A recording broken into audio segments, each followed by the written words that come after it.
saw they had some inclement weather yesterday. Do you ever get tornadoes?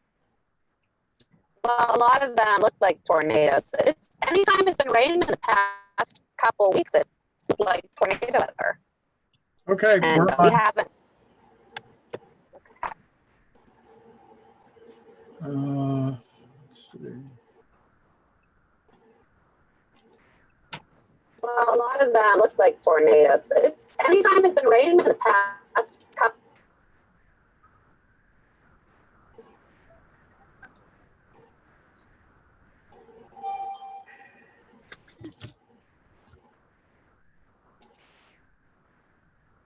I'm just gonna say.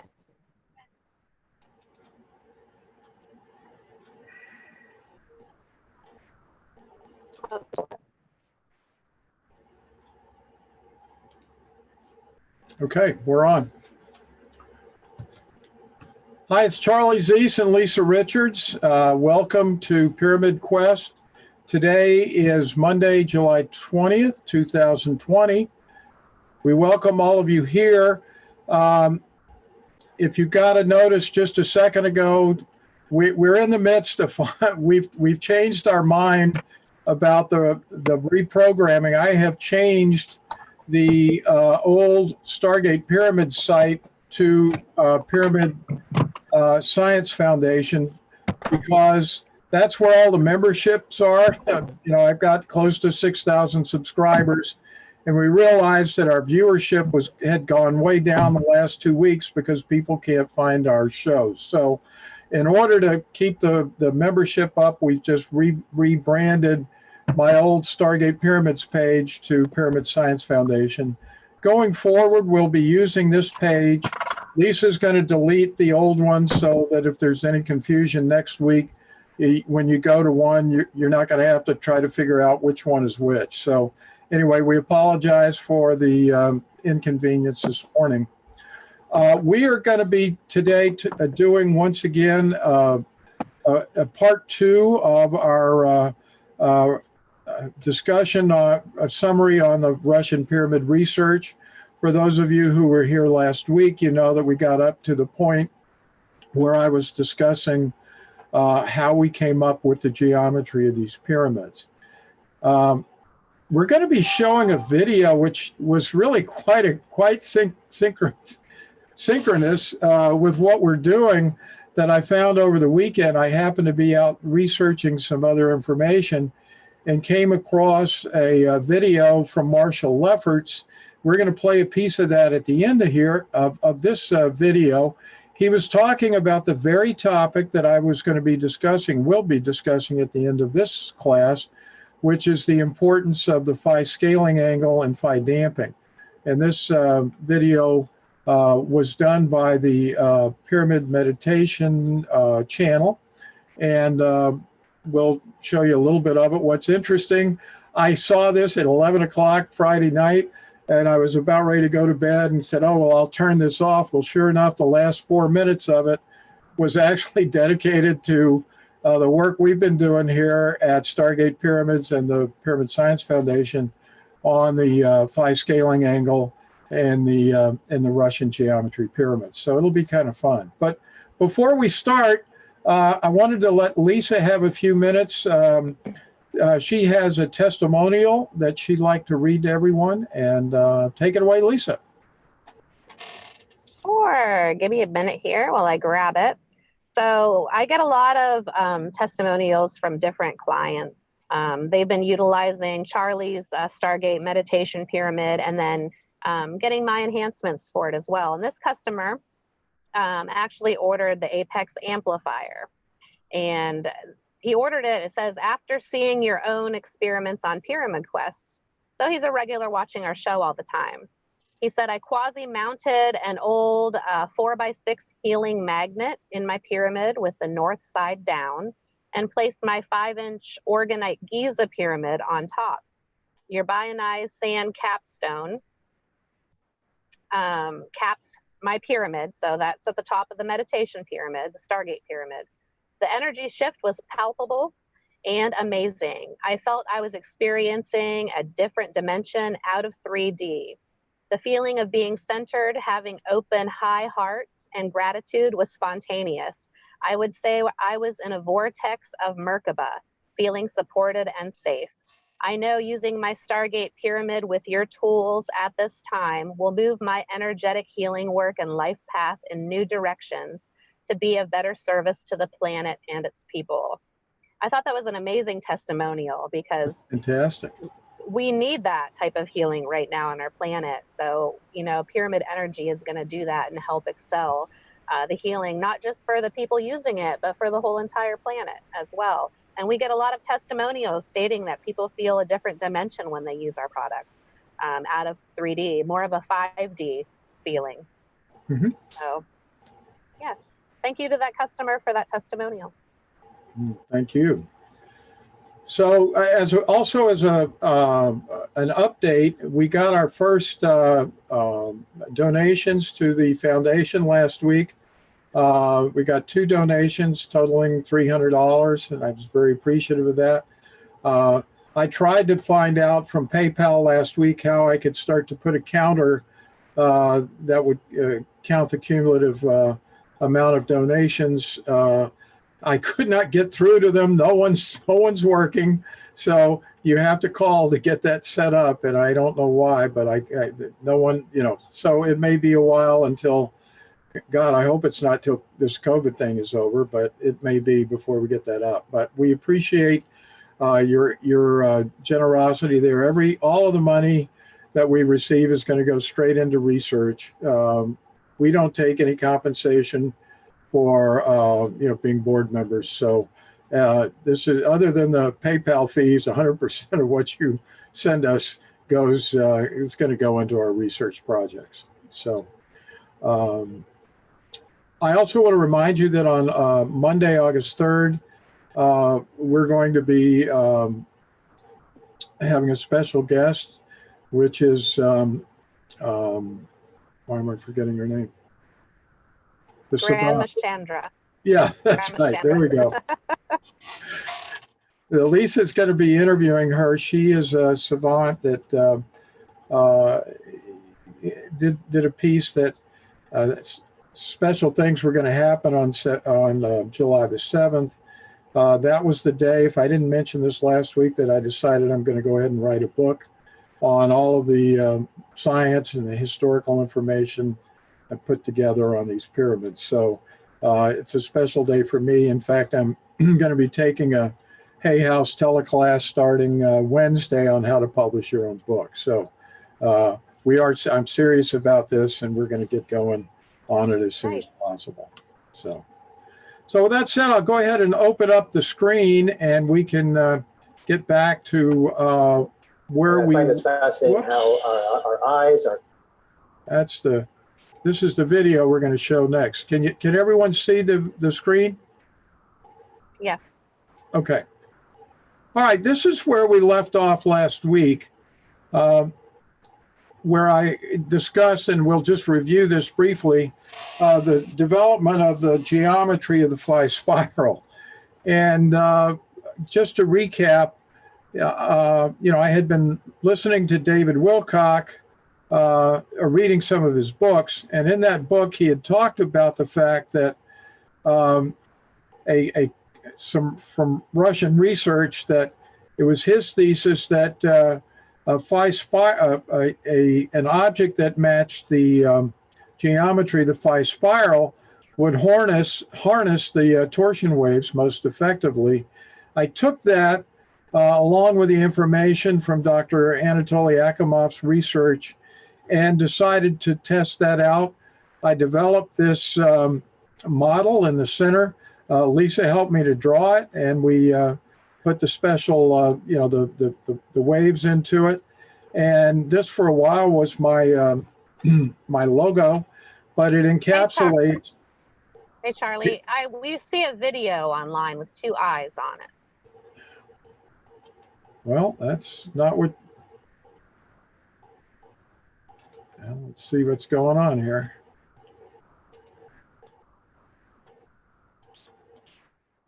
What do you see now? Okay, there we go. Okay, so Again, in the center, this is the pyramid that I constructed in my own mind, and we drew it out, and we came up with a geometry of 76.345 degrees. So now we start with some new information. The first and easiest way, as it turned out, to verify whether we were right, soon after I came up with that geometry from a theoretical standpoint, one of the viewers told me about an instrument called the MB Ruler. The MB Ruler is an app that you can use primarily with Google Chrome, but it's a protractor, and it allows you to measure angles of any picture. And the only real thing that are limits here is it will only go to 2 significant digits, not to 3. And also the picture needs to basically, whatever you're looking at needs to be pretty close to being straight on, as this picture is. It's at a slight angle, but those are the two things to know about this. So we tested it against the pyramid outside of Moscow, and we found that using the MB Ruler, we got a measurement of 76.34 degrees, which is within, the level of accuracy, because this only goes to 2 significant digits, and we'd figured it at 76.345. So that was an initial verification that what we had done and the way we had gone about determining the geometry was accurate. Now here's some other information that was a further verification that these measurements were indeed correct. When I was looking at some other pyramid geometries, I realized that the slant angle of the Russian pyramid at 76.345 degrees perfectly matches the apex angle of the Giza pyramid. And that just can't be an accident. And so I took this as further verification that this was indeed the right geometry. I also looked and did some other calculations. What you're looking at here, the tall pyramid obviously is the Russian pyramid, and the one that's lower is the Giza. So what I did was I measured, or I did a ratio of the height of the Russian pyramid to the Giza pyramid, and I got a ratio of 3.236, which is 2 times phi.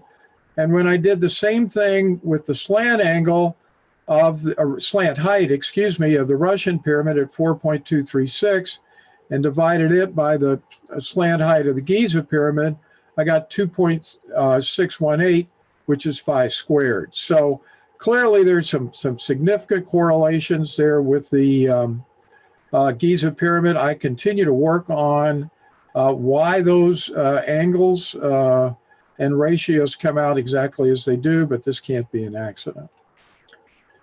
And then for further verification, and this is what we're going to get into, in a little bit, which is the Phi Scaling Angle. This work was done by Marshall Lefferts. Marshall is, up until last year, he had been president of the Resonance Science Foundation, which is Nassim Haramein's nonprofit. And last year he wrote a book called Cosmometry, Exploring the Holofractal Nature of the Cosmos. And in that book, he comes up with a concept called the Phi Scaling Angle. Long before his book came out, I don't want to say long, about 6 months before it came out, I actually found this information on his website, which is cosmometry.net. This was before he had ever published his book, which came out in late June of last year. But in the book, we get the following, explanation. Phi is the angle of expansion or scaling angle that is inherent in phi fractal scaling, where a set of circles or spheres, the most symmetrically balanced form in nature, with diameters expanding by Fibonacci values, or phi, are placed tangential to one another in a straight line. You see what he's done here. This is nothing more than the same analysis that I did, except I had the pyramid standing up and he's doing it with the pyramid sitting on its side. And rather than using phi as a constant, which is 1.618, he has actually developed the very same logic using circles whose diameters increase in the Fibonacci sequence. So, as for those of you who remember, that's 1, 1, 2, 3, 5, 8, 13, 21, 34, 55, and so forth. So, when he does that, of course, he ends up with exactly the same apex angle as the angle that we, had found in the Russian pyramid. And this is significant for a number of reasons, because that led us to an understanding that we can find the Phi scaling angle throughout nature. And these pictures are coming actually from his cosmometry.net website.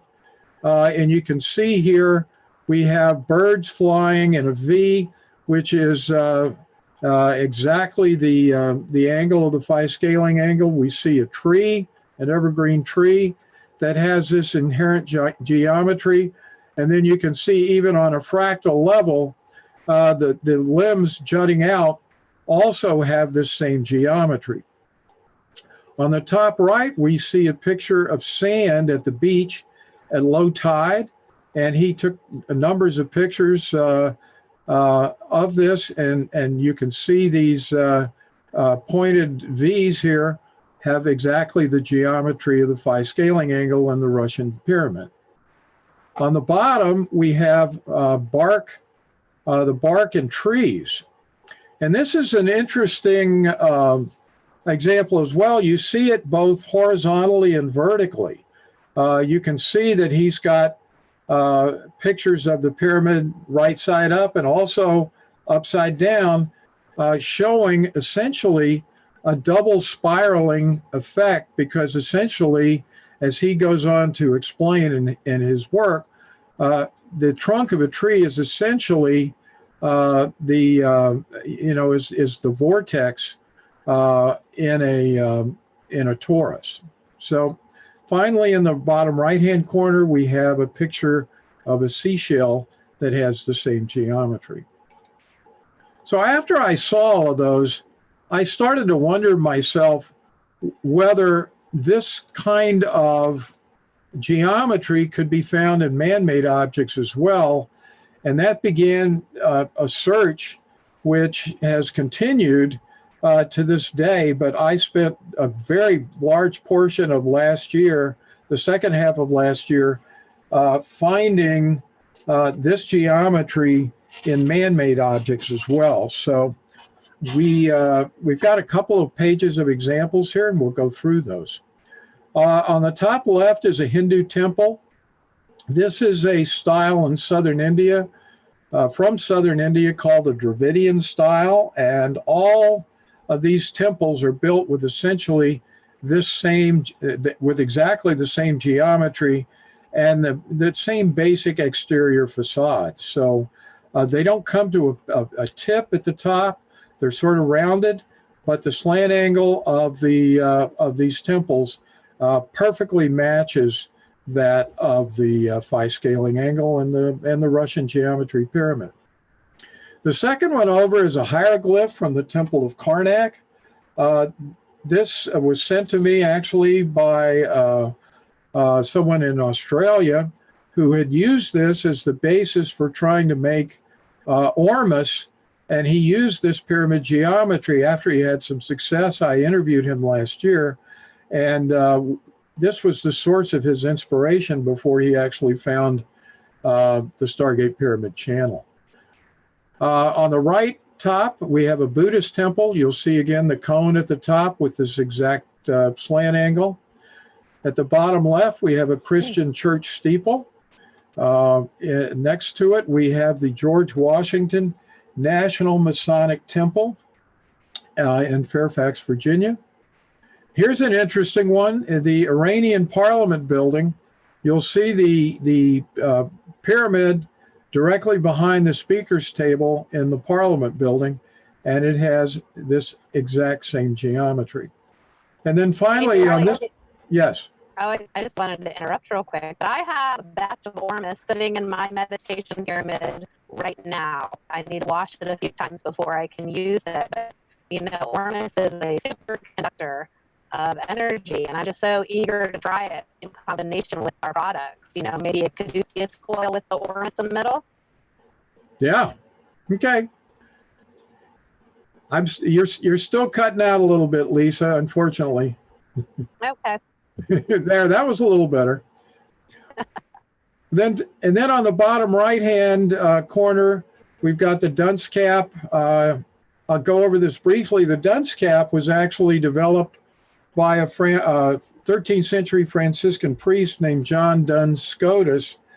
He developed the dunce cap after the witch and wizard hats of the day, which had the exact same geometry. He realized that he was connecting to his source much more effectively with that cap on, and it helped him to develop a concept of a metaphysical God as opposed to anthropomorphic God. And that did not sit well with the Catholic Church. They vilified his work, and so the dunce cap, which was originally an inspirational hat and a hat for kind of connecting with your higher self and in higher realms, was turned into an object of scorn and ridicule. So here's some other examples. We have the Egyptian obelisk. This one is, I think, from Paris, but these are all obelisks from various sites in Egypt that have been taken, to major cities in Europe and North America. In the center, this is an interesting one as well. This is the Mormon Temple in Salt Lake City. There are 6 spires on that temple, and then you see numerous smaller spires around each of the 6 spires. And all of these as well have this geometry.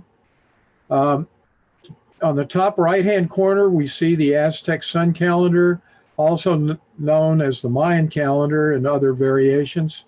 You'll look at the small pyramids that are kind of in the inside circle there, and you see that those pyramids, again, have the same slant angle as the Russian pyramid and the Phi Scaling Angle.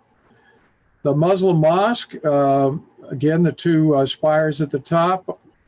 And then on the bottom right, the Jewish synagogue, same thing with the spires.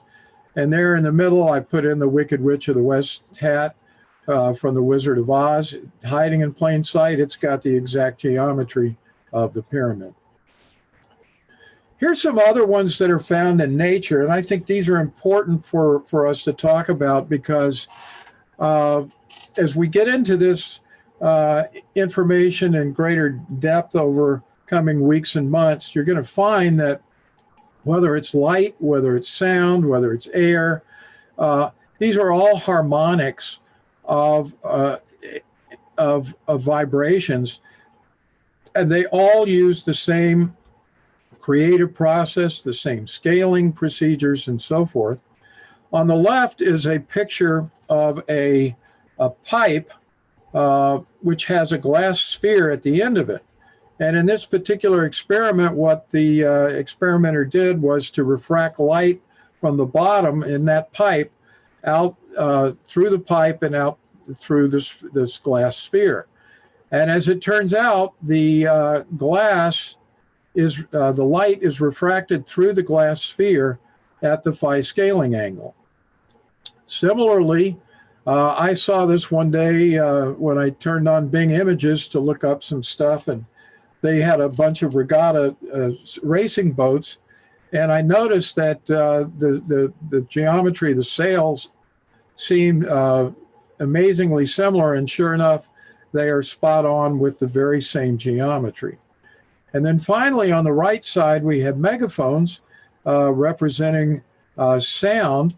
And, you know, as we will continue and try to show you over the coming weeks and months, the pyramid both amplifies and clarifies the energy waves that are inside of it, whether it be a scalar wave down to, you know, an audible spectrum sound wave.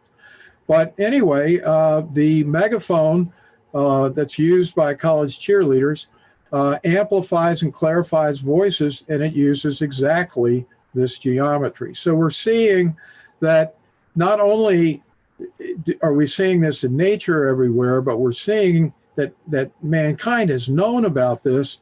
The Hindu temples and Buddhist temples go back as far as 1 to 2000 BCE. So mankind has known about this geometry for thousands of years, which of course brings up a bigger question: why have we lost this information? So that'll be a topic that I'll be discussing, I know, in the book, and hopefully doing some classes on that in the future. Here again is another example of the Phi spiral in the human ear.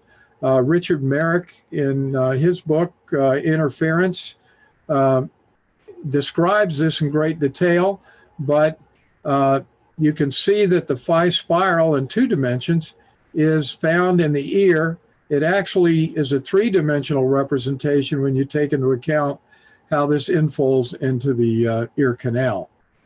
And then finally, on the right is a picture of the cochlea of our ear, which is the location inside the inner ear where we actually do hear.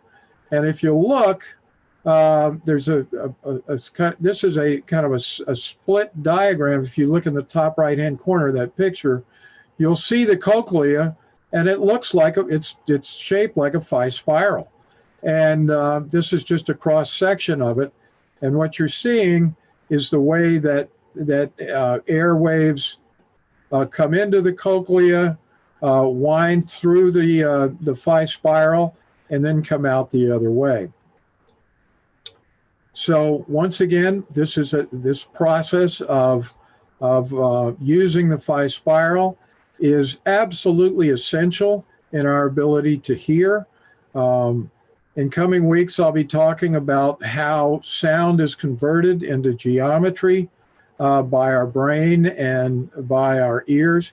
And this is exactly this is the reason why this geometry of the pyramid is so important. Here's another place, again, fundamental to our existence, is the Phi spiral in DNA. And within this subject matter on the left, I found this when I was looking for items that might contain the Phi spiral and that geometry, and I did an approximation of the slant angle on the DNA, and I came up with 76.32 degrees, very, very close to our ideal of 76.345. In addition, this is another piece of information that shows that the Fibonacci sequence, or the Phi ratio, is inherent in the structure of the two-stranded DNA, showing the separation. If you take the length of one complete turn of DNA as being 1, you can see that the area that it takes, that you can divide this logically into 2 parts, one being 0.618 and the other being 0.312. So there's clearly, Phi geometry, Phi spiral, Phi scaling angle going on in our DNA as well. Here's a picture from Dr. Stuart Hameroff and Roger Penrose. Roger Penrose is a world-renowned mathematician from England and from Oxford, and he developed in conjunction with Dr. Stuart Hameroff, who is at the University of Arizona in Tucson what's called the OR theory. And basically what this is all about is that not only is the outer geometry of the DNA, but also the microtubules within the DNA itself built based upon Fibonacci / Phi spiral geometric ratios. And as I say at the bottom of the picture here, Dr. Hameroff discovered that the tubulins within the microtubules use a Fibonacci pattern to operate in the order of 3, 5, 8, 13, 24. And this formulation matches the geometry of the Phi spiral. So further proof that this geometry is fundamental to life itself. Now we're going to move on to an area of study that came really out of Marshall Lefferts' book on cosmometry. He had a couple of chapters on what's called the Phi Scaling Angle, Phi damping, and their relevance to the creative process. And a lot of that information was actually taken from this book. I would highly recommend that any of you interested in really getting your head into the creative process, check this book out. Richard Merrick wrote this book about 10 years ago. It's on his website, which for free, you can download it. It's called, his website is interferencetheory.com. You'll see it right there on the front page. This is not an easy read. I am about 3/4 of the way through it. When I finish, I'm going to contact Richard and see if I can't get him to do an interview with us, because this is, to me, the most profound information about the creative process that I've ever read. He has developed a way, or a theory, as to the importance of phi, the Phi scaling angle, how harmonics and vibration standing waves actually are formed, and how they are fundamental to the creative process. So this is just an enormously fascinating book. But like I say, this is not for the faint of heart. There's a lot of math in here, and I'm not going to get it all in the first read. So that's why I'm going to try to get in touch with him so he can come back and discuss this. But this is going to be some of the information that we'll cover today, or I will. Marshall Lefferts will also cover in his video here at the end. So you'll get a couple of cracks at this.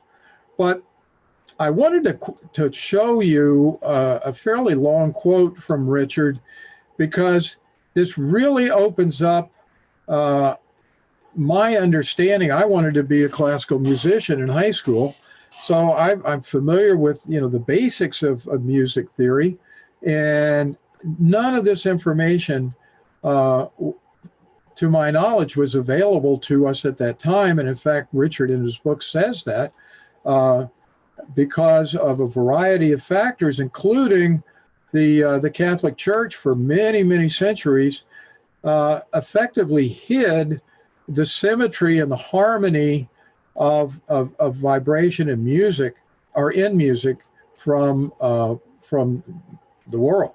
So I'm going to read you this quote, and I think you'll find some of this information really fascinating, as I did.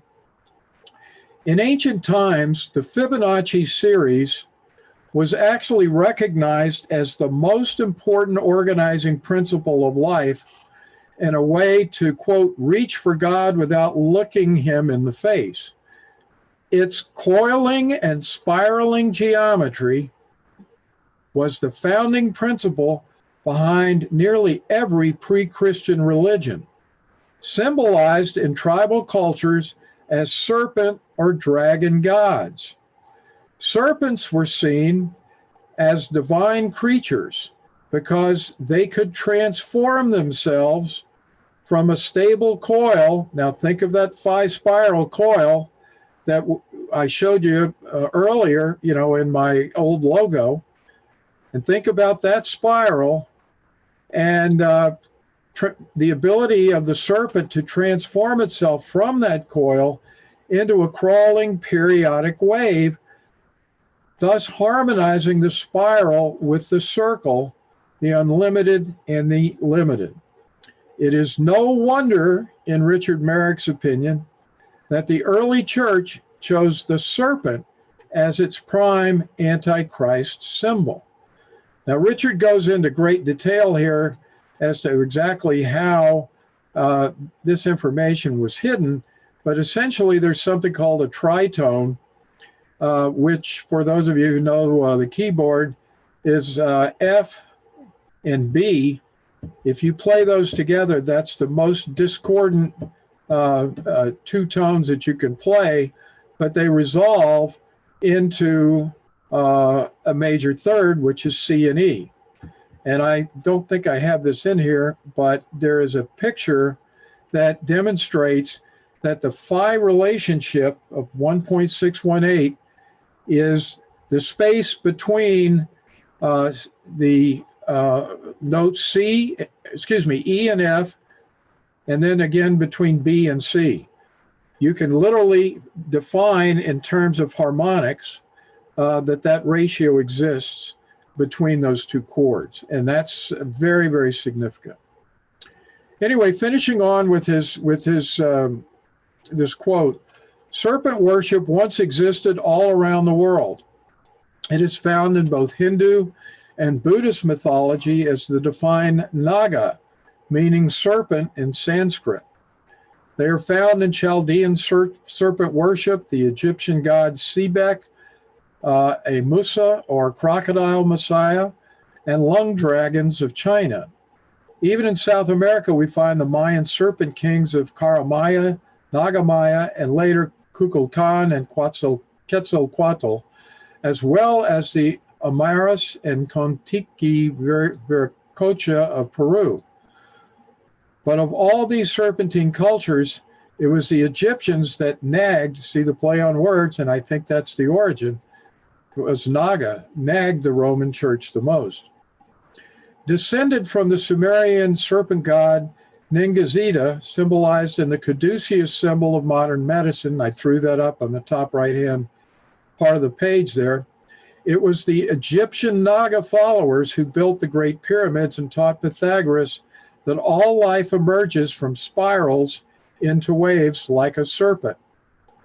So it should come as no surprise to learn that the name Pythagoras has its origin in the Greek words python and agoras, together translating into the phrase serpent meeting. Very interesting. Pythagoras, as the grand unifying archetype for all ancient Naga philosophies, was founded on the study of Fibonacci spirals and the harmonic waves in nature. So here we're seeing further confirmation from not only the geometry of Pythagoras, but also from music itself and from ancient spiritual traditions, that for some reason, this knowledge of Fibonacci or Phi spirals and harmonic waves and their importance in the creative process has been lost in contemporary society. So now the next page we're going to talk about is the topic called Phi damping. And Phi damping turns out to be, it's something I'm still learning, but I'm going to give you the basics of it. And then I'm going to let us listen to the video that Marshall has prepared on this topic. But again, from Richard Merrick's book, when musical tones vibrate, they always assume the form of a standing wave. Now, just to stop, for those of you who can think of a guitar string, if you pluck it, it starts to vibrate. And you'll notice that it doesn't just vibrate from one end to the other. There are numerous vibration humps and valleys in that wave, and that's called a standing wave. So within the standing wave, energy reflects and resonates in equal and opposite directions, causing the formation of sympathetic whole number harmonic waves. And I know this is, for those of you who aren't into music, I'll try to explain that, but concert A today is 440. One octave above that would be 880, so that's an obvious multiple. Any whole number multiple of 220, like 330 or 440 or 660, 550, all of these are whole number harmonics. And what happens when we play a note on the piano or on the trumpet or whatever instrument we choose, nature, because of this process we're going to start to explain today, creates these sympathetic whole number harmonic waves that come just from playing a single note. Those are called overtones, and that actually is reflective of higher tones than the bass tone. But there's also a system where lower tones are made, and that's called heterodyning. So we'll get into that a little bit later. But anyway, to continue on, without the stabilizing effect of standing waves, there would be no sound and we would have no ears. Indeed, we would not even exist without the structuring properties of standing waves resonating at every level of our reality, from the quantum level beneath atomic matter to the cellular structure of our bodies. At the same time, without what's called harmonic damping to control the resonance of standing waves, atomic structures could not bond, planets would not have formed, and life would not have evolved. Unbridled oscillation would have rent asunder any attempt at coherent organization of energy, leaving a cosmos full of free particles with no way to stick together. Fortunately, we find ourselves in a place where resonance and damping are perfectly balanced, producing a harmony we are able to hear with our own ears. Now, when I read that for the first time, I had no earthly idea what he was saying. And I am starting to learn this, so just bear with us because you're going to start to begin to understand what this is all about in a few minutes. To continue on, the most important thing to realize about standing waves is that there is no room for fractional or inharmonic wavelengths. A standing wave simply cannot be sustained if there is any wave partial that is not a whole number multiple of the fundamental. And again, that's what I was talking about. You have to have it be twice as big or 1.5 times as big or 3 times as big and so forth in order for it to be harmonic. Anything other than that is going to be inharmonic. In fact, the sympathetic vibration that produces a musical tone will cease to exist if such an inharmonic frequency is introduced. To keep this from occurring, a standing wave naturally polices itself and annihilates inharmonic frequencies that may attempt to form during resonant vibration. The question, of course, is what mechanism causes this to occur? The police action inside a standing wave can be found in the proportions located in the background space out of which whole number wave frequencies resonate, and this background is the result of Fibonacci proportions as they converge adjacently to the golden ratio.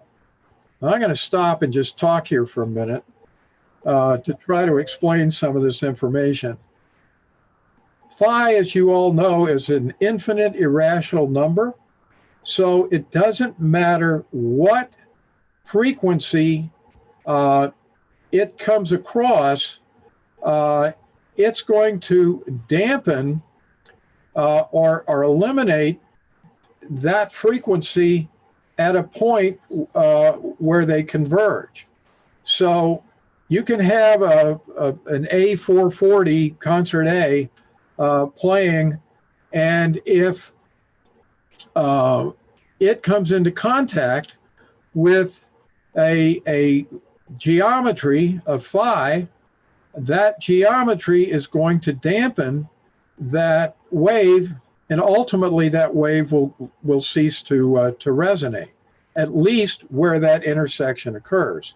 And that's the important point to remember, because geometry plays a key role and phi does in allowing a wave to have room to vibrate. But there are points on that wave where the wave comes together, and those are the points where phi 1.618 has literally taken away all of the resonance in its vicinity. So this is complicated, but we'll continue. So moving on, the significance of phi damping. Fibonacci proportions act to damp and contain unrestrained harmonic growth, accounting in some way for every gap, crevice, slice, or cavity found in any life structure. If we characterize the Fibonacci series as a surgeon, the golden ratio would be its infinitely sharp scalpel. And while it is usually overlooked, the silent space separating harmonics is as important as the energy itself. In our perception of sound, it is the separation or articulation between overlapping waves that actually enables us to distinguish one tone from another and maintain our auditory attention level over time. Without these gaps as predictable signposts, sound would be an unrecognizable sonic roar. We would not have survived to speak and understand language, much less enjoy the diversity and differentiation required in music. Let me try to give you some, to explain what he just said there, and maybe in an example. If we think of light rather than sound for a moment, I'm sure we've all been on a foggy road at night where it's very, very hard to see in front of us. We can our headlights barely, pierce the waves, or excuse me, the fog. So it's very hard to see in front of us, much less to see the headlights of an oncoming car. So without phi, now if you think about phi in the context of light, that's the equivalent of nighttime with fog is like sound trying to exist without phi. All you'd have is this cacophony of sounds, and in this case, of highly diffuse light from our headlights that can't pierce through to help us see the road in front of us. So what would be the equivalent in the fog if we could use fog and phi, and maybe there's a way to do this. I haven't, just thinking about this, to clear the fog out of our but that's then we could see in front of us.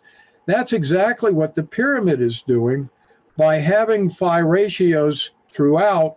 It essentially dampens out all of the extraneous frequencies other than the dominant standing wave, which in our case is either solfeggio frequencies that we might be playing inside the pyramid, or it could be our intentions as we meditate. But any frequency that's inside the pyramid is benefiting from this phi damping phenomenon. And we're going to show that it actually has two purposes. One is to clarify the frequencies. In other words, get rid of the fog, so to speak, the background noise in the sound level of hearing. just as the sunlight will do in the daytime when it burns the fog off. But it also amplifies that standing wave as well because of some unique properties of phi damping. So now, how does phi damping work? Phi damping works because phi is an infinite irrational number that cannot be evenly divided by whole number ratios to sustain a standing wave and co-resonant harmonic partials. This is where it gets a little tricky, but just bear with me. As the Fibonacci series diverges after the harmonic series after 13 to 8, let's go back and review, 1, 1, 2, 3, 5, 8, 13. Those are the first numbers. If you take ratios of those numbers, 1 to 1 is ratio 1, 2 divided by 1 is 2, 3 divided by 2 is 1.5, 5 divided by 3 is 1.6. You get the idea. You continue on. 13 divided by 8 is 1.625. However, once you get past the Fibonacci series, starting with the very next ratio, you're going to find that that would be 21 divided by 13. That is an infinite irrational number. And every one of the numbers after that in that Fibonacci ratio series has that same function, and they converge infinitely to phi, which is 1.61803, and goes on forever. And what that does is thereby phi damping all inharmonic partials in the standing wave.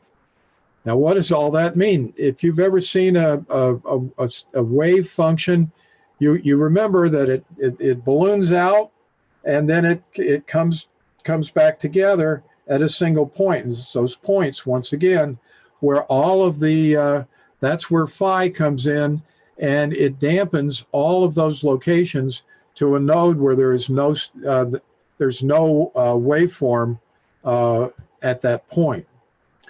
In this way, the golden ratio is the perfect damping force that attenuates physical resonance in nature and enables the formation of whole number harmonic proportions in a standing wave.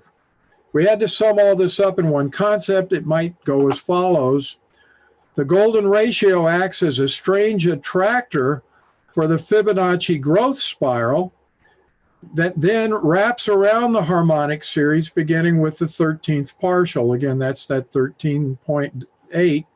Everything from that point on to contain the resonance inside the standing wave. Wave partials based on Fibonacci ratios from 13 up die out as they get nearer to phi. Within this natural damping field, the first 12 harmonic waves can then resonate into geometric shapes, which begins the process of converting form into geometry and the physical reality that we know. One of the great philosophical truths of all time is that the harmonic and Fibonacci series have been working together like this from the very first moments of our universe to create organic structures and imbue it with flexibility. And here's a quote from Marshall Lefferts. Phi is defining the natural boundary conditions between the foreground resonating frequencies and the background silent space between them. Phi's role is to dampen the energetics back to zero. So here we're going to see some examples of what's called the Phi damping well by Richard Merrick. Now, I was a trumpet player, so when I saw this in the center, and we'll discuss this in a minute, you'll see how this works. I said, wait a minute, that's nothing more than the bell on my trumpet. So I thought I'd put that in perspective for you so you can start to see how all of this works. And then on the right, I put on the caduceus coil medical logo. And you'll start to see here that even that has the symbology and is taken directly from this concept of the Phi scaling angle and the Phi damping well. So Phi damping removes non-resonant frequencies in a subtractive process that converges towards mathematical Phi in an ever-increasing accuracy as the Fibonacci numbers increase in magnitude, creating what's called a Phi damping well of ever-increasing frequencies or smaller wavelengths that theoretically continue to infinity, i.e. the infinite irrational value of mathematical Phi. I'm going to stop and talk about that in the diagram. We said that this Phi damping well began with the ratio of 13:8. So what's going on in this well, so to speak? It goes on in your clarinet and your trumpet, and it can go on in any wind instrument. But basically, this is a diagram showing these ratios. As the numbers get higher, the wavelengths get smaller, and we continue down this funnel or this well to infinity. Now, he stopped here at 144/89, but it just continues on in this decreasing spiral. So you can find this geometry in musical instruments as well as the caduceus coil and in the healing arts logos, suggesting a lost history of harmonic and vibrational healing. So finally, here's the last step in this process. This chart at the top has two components to it. And again, we're starting at that magic point of 13/8. Anything with Fibonacci spiraling above that point, as you can see on the left hand of the column here, it says more damping on the left.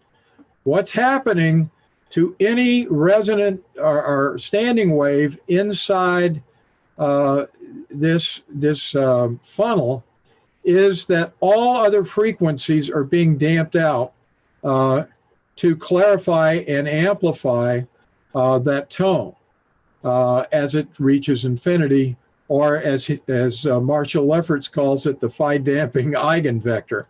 That's a mouthful. But anyway, beyond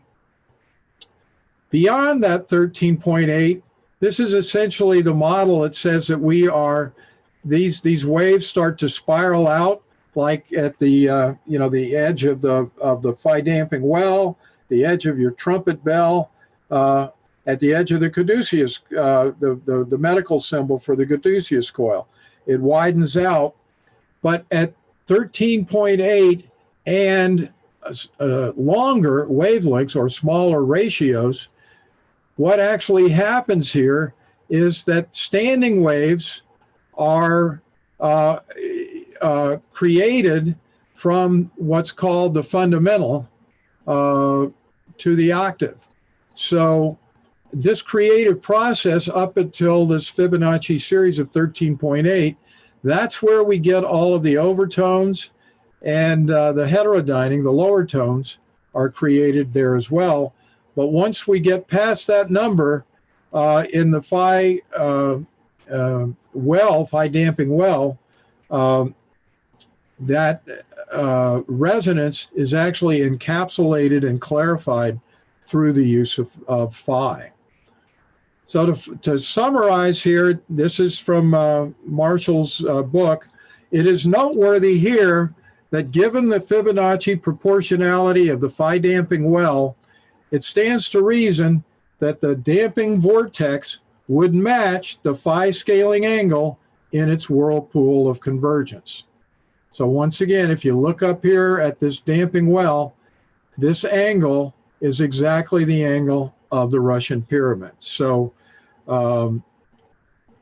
that's a lot to go over, but I think what we'll do now is I want to stop here and go to Marshall's video that he did this last week, we have about 10 minutes or so, 15 minutes. So I think I can play a fair amount of this for you today, because I think we'll have time to do about the last 15 minutes of this video. So bear with me while I escape out, and hopefully, without too much effort, we'll be able to get us to the video. Let's see here.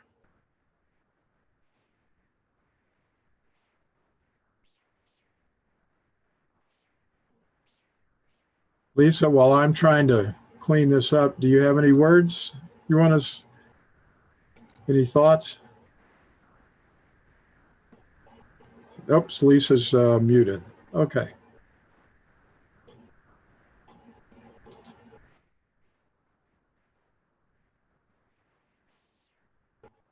Here we go.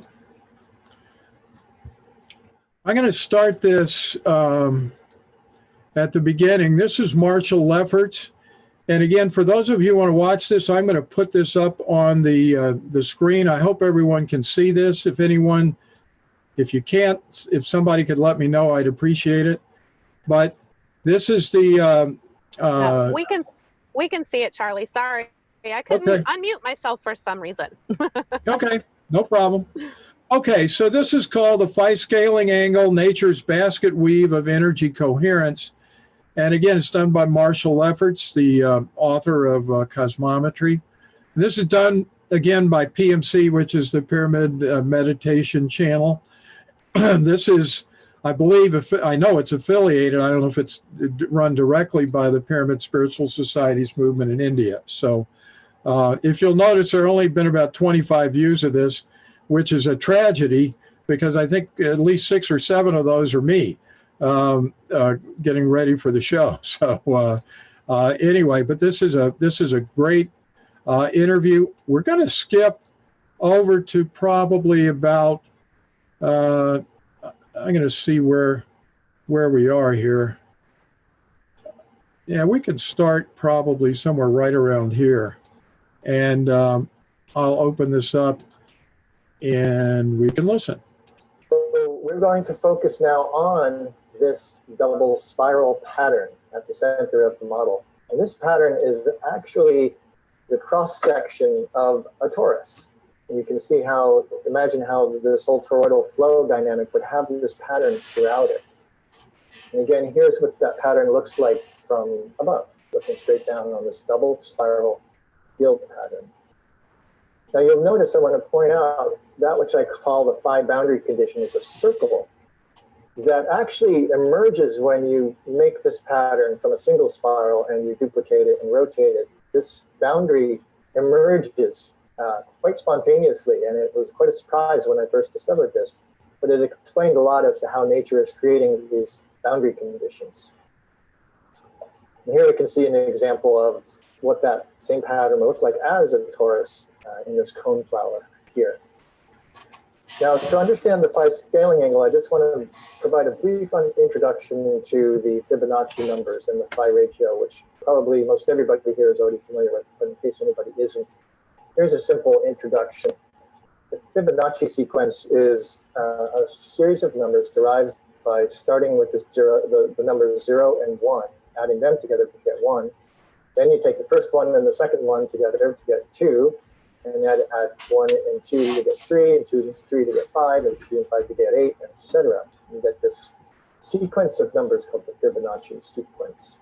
And now, these are related to the Phi ratio because when each pair of numbers is divided, the farther out the sequence you go, the closer the result gets to the mathematical Phi ratio.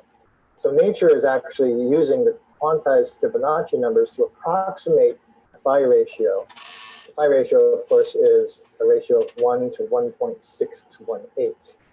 And that's what nature, through the quantization and the harmonics of the Phi Fibonacci numbers, is actually coordinating space and time with this ratio.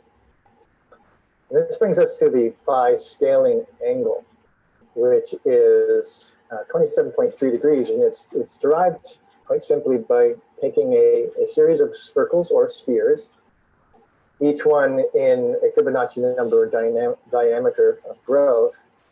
And you can see it creates this green angle here, which I call the Phi Scaling Angle, 27.3 degrees. And I became very fascinated by this angle a long time ago and began to see its presence in nature quite a bit, which I'll show you in just a moment. But I also want to show you a very key aspect of the role this angle plays in very fundamental universal energy dynamics. And to do so, I want to build up a blueprint, a Phi blueprint, and show you how it gets derived.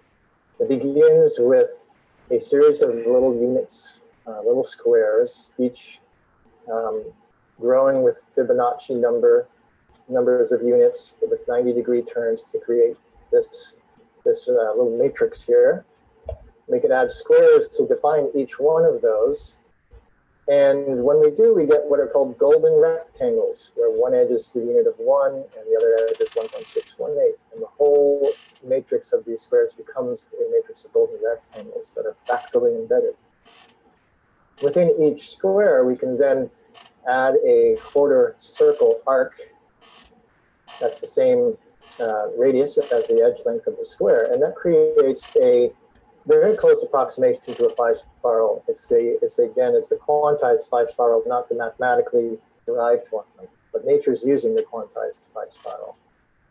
To this, we can add what I call nodal points, these little red points that show each iteration of the Phi ratio across the spiral here. And this is important because here now, I've just zoomed back out to where I'm seeing a larger portion of the spiral. We were just looking at this quadrant up here. Now we're seeing a bigger part of the spiral, which can go on into infinity. And connecting all these nodes creates what I call this nodal axis that is fundamental to the geometry that's creating this Phi ratio, this Phi spiral. And then continuing on in the process, we can now take the original spiral and duplicate it, spin it to create a Phi vortex. And this is what we see in nature. We see mostly vortexes and double spirals rather than just the single spiral. So it's important to be able to map it as a vortex. And you can see actually right here that that boundary condition I mentioned earlier actually appeared when we did that. And that's what happens every time you spin these 5 spirals. And now in the universe, we have 2 spiraling directions. We have this counterclockwise spiral that's going in towards the center in a counterclockwise manner. And we have the same thing happening in the opposite direction, clockwise spiral. And this is called chirality. That's the spin of systems within the universe. And there's actually an offset angle between the two. So if I go back to this first one, you can see the nodal axis coming down this way here.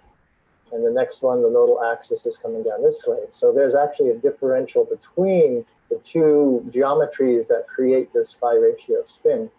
Turns out that this differential chirality offset angle is exactly the Phi scaling angle, which I didn't realize for many years until I suddenly dawned on me. I looked at it and I said, that looks about the same. And it turns out it's exactly the same. So this Phi scaling angle is really fundamental to how energy dynamics are organizing in the spiraling directions of systems within the universe. Phi scaling angle, there it is. And so within this one blueprint now, we have the Fibonacci units, the little squares, we have the golden rectangles, we have the 5 spirals themselves, then we have the 5 double spiral field pattern, we have the 5 portions of the circles, and we have the Phi scaling angle. And actually, when we zoom in to the center, we once again highlight that we also have the Phi boundary condition. So this is really, for me, kind of a master blueprint of how the Phi ratio is organizing in the universe. And I want to show you some examples of this Phi double spiral pattern before we get to the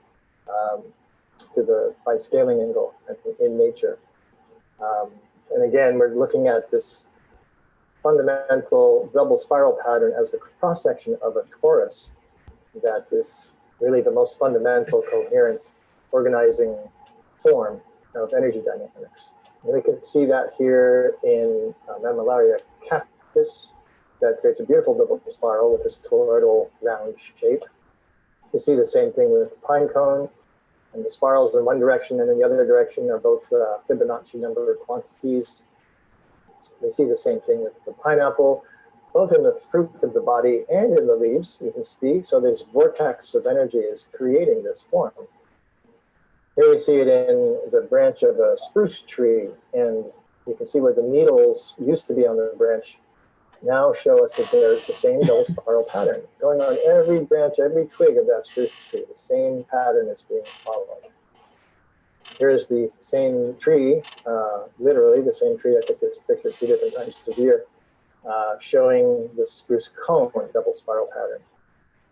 Now here we see a red smoke flare, and an airplane has just taken off right by that flare, and the spiral off the wingtip is creating this Phi vortex. And you can see I put the boundary condition here to show how that whole thing is really clearly coordinating in that Phi ratio relationship. You can see the same thing here with this Hurricane Katrina.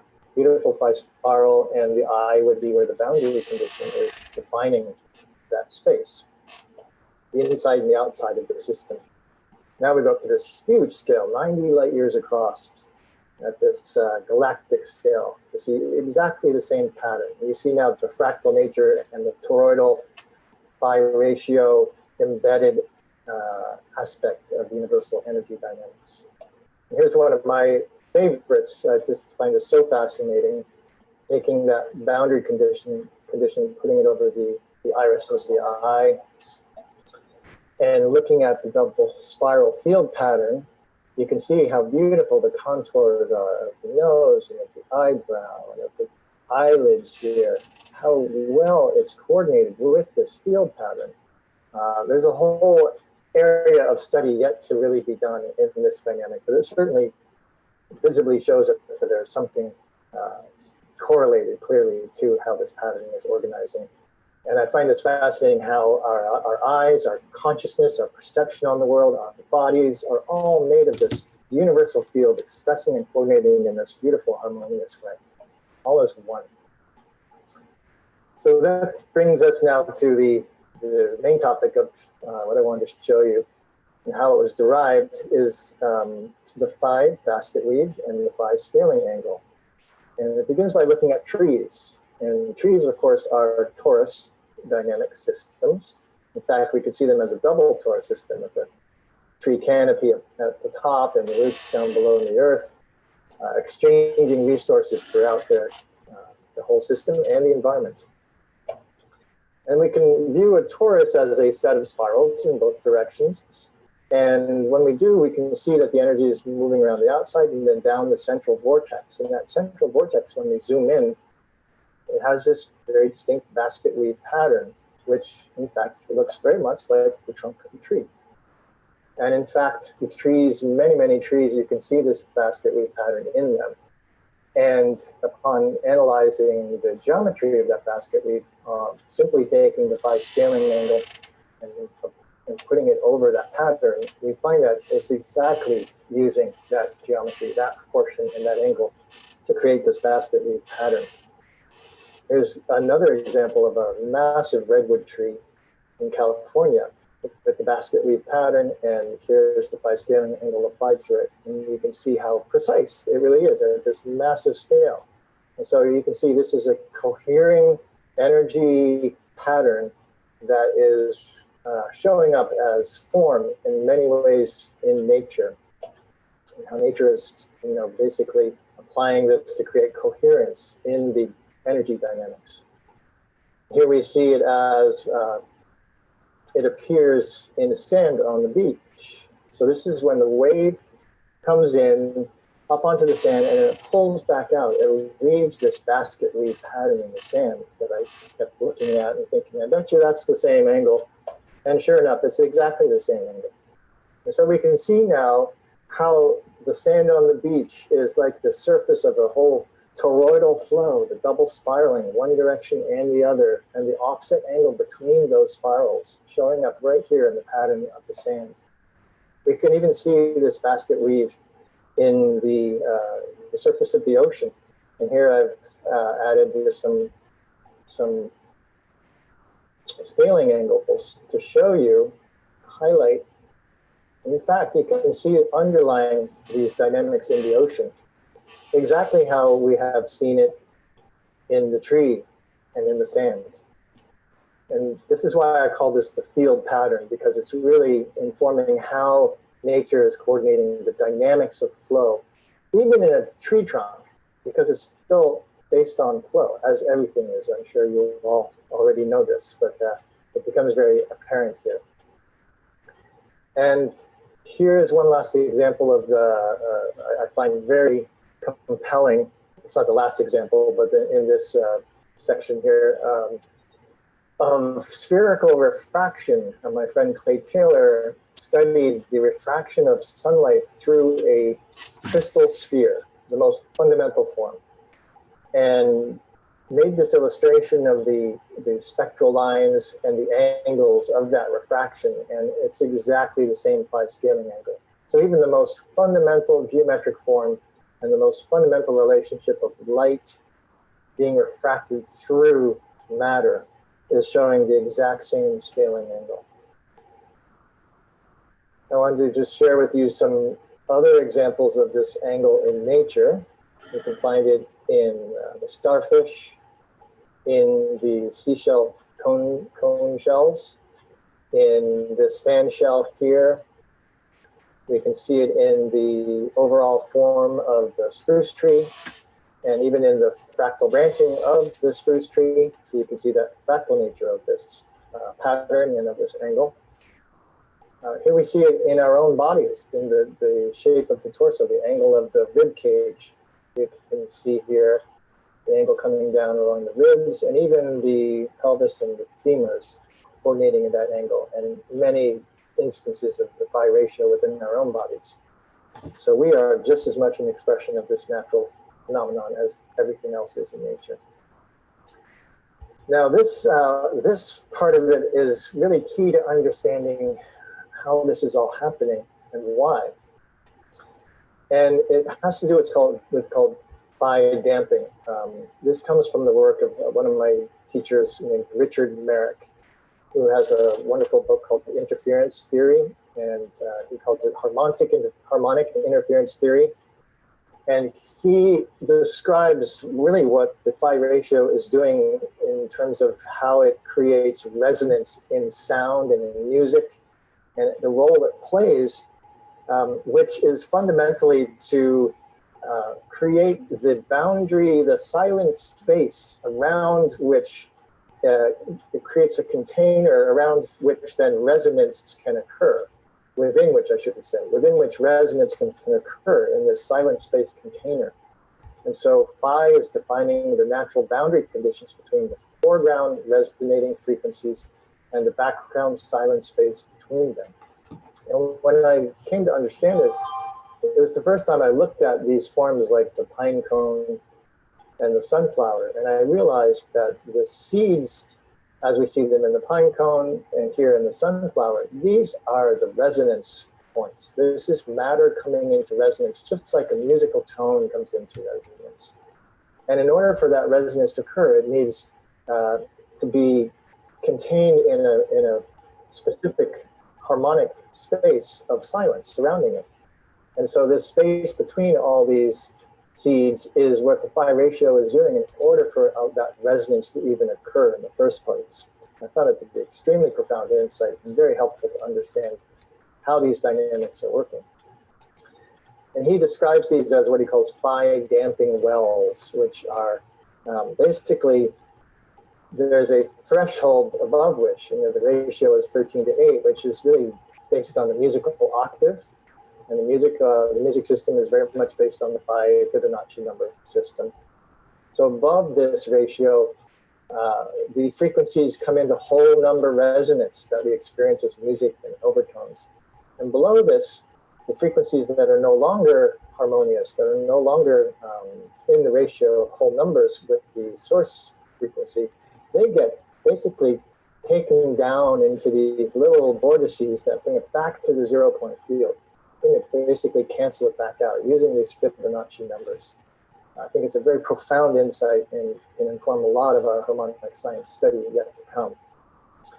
Now, this vortex would be the same Phi scaling angle because it's based on the same ratio of numbers, just as we derive that angle from. So this shows really the fundamental nature of the Phi ratio, its role in the universe to provide both damping and resonance, and how the mechanics of that can be understood to be working. Finally, I just wanted to highlight its relationship to the Russian pyramids, which I'm sure you're all very familiar with. I'm sure more so than even I am in your vast years of study of the pyramids. Of course, the Russian pyramids are very steep in their angle, very tall and narrow in their geometry. And in fact, that is based on the exact same angle, this Phi scaling angle. So this particular form of pyramid is directly correlated to what we see occurring throughout nature, as I've just shown you, in all sorts of ways. And my friend Charlie Zietz, I think many of you know Charlie, has been studying the Russian pyramids quite a lot, and he created this illustration of summarizing the pyramid geometries: the Giza pyramid, the Golden Ratio pyramid, the Nubian pyramid, and the Russian pyramid. And of course, the Russian pyramid fits precisely within that Phi scaling angle geometry. And this is Charlie's logo, and I think it's a wonderful illustration of showing how these dynamics of energy flow through these torus vortex spirals, all growing within these Phi ratio proportions, are really happening or occurring when you create this kind of a geometry. It's really coming into a harmonic resonance with that fundamental field pattern and that Phi scaling angle that we see throughout nature. So this gives us a lot of insight into what may be actually occurring within those pyramids. So that's my introduction and overview to the Phi scaling angle, the nature's basket weave of coherence. And I think that's helped to bring some insight into your fields of research, and at least give some insight into how nature is coordinating in this beautiful, coherent manner. And I just want to close by saying namaste, and thank you very much. And it's been a great pleasure to be here with you today. And I hope that this has brought some new insight into your explorations.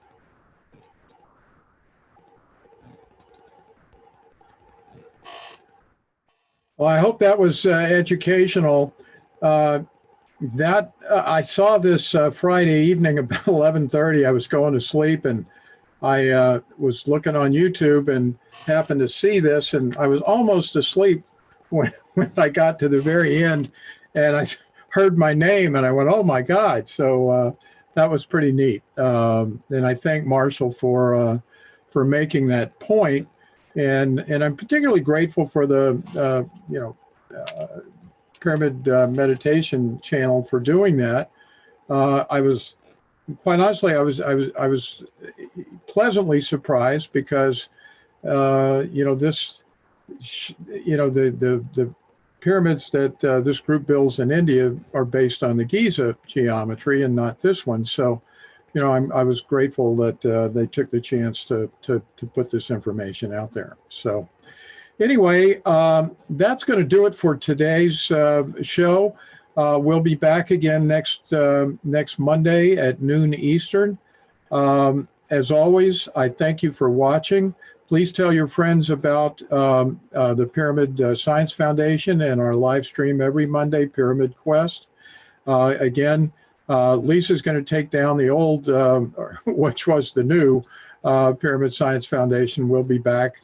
What you want to do from here on out is come back. You'll be getting notices if you are an old Pyramid, or excuse me, Stargate Pyramid subscriber. You'll be getting your weekly notifications of the live stream. But if you are not a member, look up Stargate Pyramids. Look for the one with 5,500 viewers, not the one with 60, and subscribe to that. The old one will be taken off, as I say, hopefully by next week's show.